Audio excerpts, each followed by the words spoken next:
Hello guys, আসসালামু আলাইকুম। আজকে আবার একটা নতুন ভিডিও নিয়ে চলে এসেছি। আজকে আমি তৈরি করব পাটিসাপটা, সেটা আপনাদেরকে দেখাবো। এখানে আতপ চাল নিয়ে নিয়েছি আমি 1 বাটি।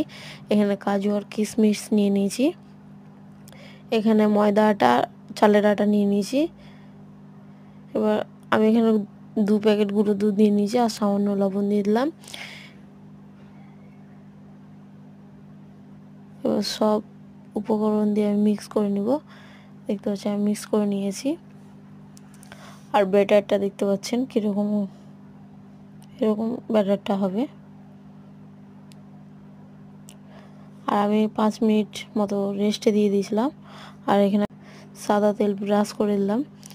এবার আমি ইটা করে নিয়েছি, আমি খিরসাটা বানিয়েছি। এখানে আমি 1 কেজি দুধ নিয়ে নিয়েছি, আর আপনারা যেটা পায়েসে দেন সেটাই আমি দিয়েছি সব উপকরণগুলো। এবার আমি সবগুলোই তৈরি করব আর আপনাদেরকে সেটা দেখাবো। আপনারা চাইলে এই রেসিপিটি বাড়িতে তৈরি করে খেতে পারেন। আমাকে তো খুব ভালো লেগেছে।